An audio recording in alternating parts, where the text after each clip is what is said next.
Nigel, it's good to see you. Thank you for taking the time out to be here. So how does it feel to be a climate champion? What does it mean to you personally? Well, I mean, it's a huge honour, first of all, to be appointed by the president of the COP. So I was appointed by the UK Prime Minister when the UK took on COP26 presidency. And I've just stepped down after 2 COPs. So it's a huge honour, and it's an amazing job, right? Because the mandate is to work with everybody who's not a national government, which means businesses, large and small, banks, investors, cities, universities, to drive ambition and to really focus on action. I'm quite pushy, and my background's in business, so it's nice to have a mandate which is to push people. so it's great, and we made a lot of progress in the last few years of really raising ambition and getting much more specific about the actions that people need to take. But it sounds like you're a connector, bringing together people who perhaps in other circumstances wouldn't link up, but you're the glue, you're the one who holds them together, and above all, make sure that the conversations continue even when you leave the role. Is that a fair summation? Yeah, connecting is really important. I mean, we talk a lot about radical collaboration, about getting people who maybe wouldn't normally talk together, but this is about a systemic change in the global economy. So if we don't collaborate, we're going to do it too slowly. And yeah, in terms of making sure it carries on, that's one of the reasons why the UN decided there would always be 2 champions, so there's always an overlap. So I worked with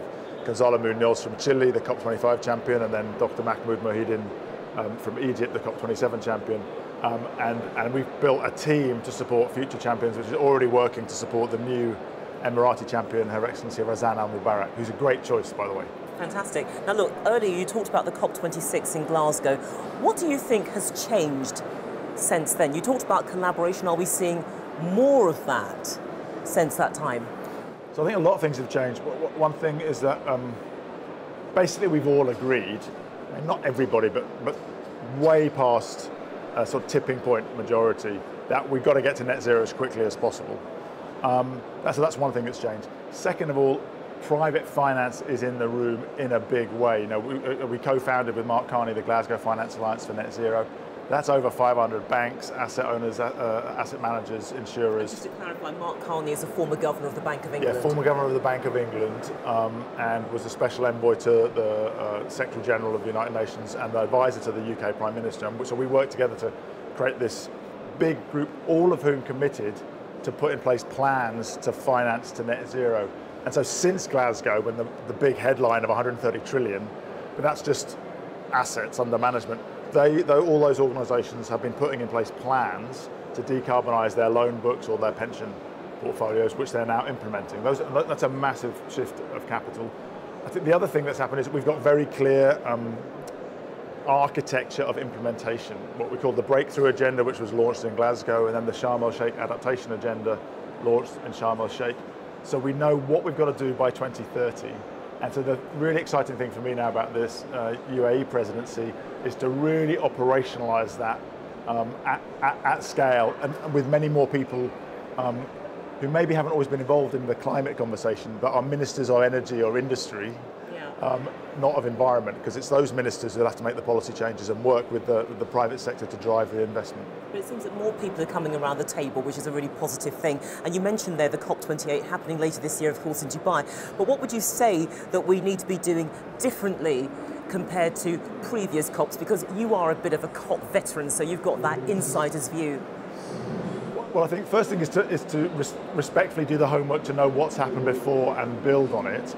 And I'm really encouraged. For everything I've seen, the Emiratis have put together a great team, and they have been doing their homework, and bring that kind of humility to recognise the complexity and build on it. So I think that's already a tick.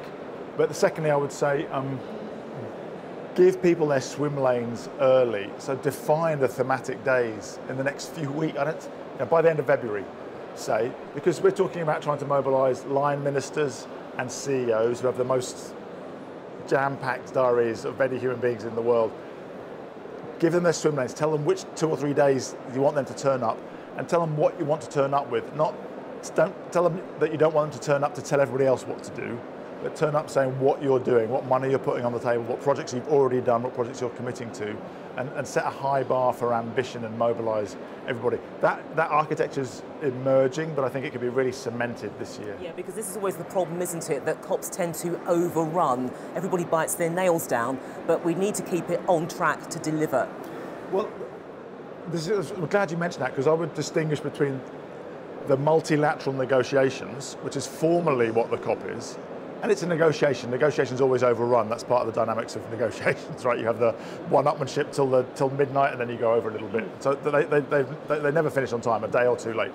So that's okay, it's normal dynamics.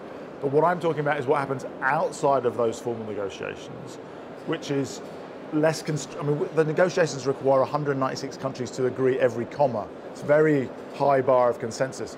In the real economy, you don't have to get everyone to agree. You have to get, a government, a financier, and a lead implementer to agree, and then amazing stuff happens.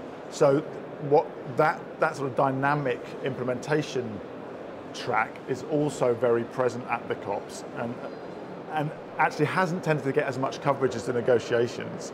And I think that we will see the world pay more attention. There's still some important things to be negotiated, but you shouldn't be under the illusion that that's where all of the interesting stuff is happening. Because a lot of the interesting stuff is happening alongside the negotiations. Absolutely, and it continues when everything's actually folded up. But Nigel, we have to leave it there. Thank you so much for joining us. A pleasure speaking to you. I know that you've got a very busy schedule ahead of you, so I will let you go. But that was Nigel Topping. He is the UK's high-level climate champion, and a very good champion he is too. Thank you so much for joining us. Thank you so much.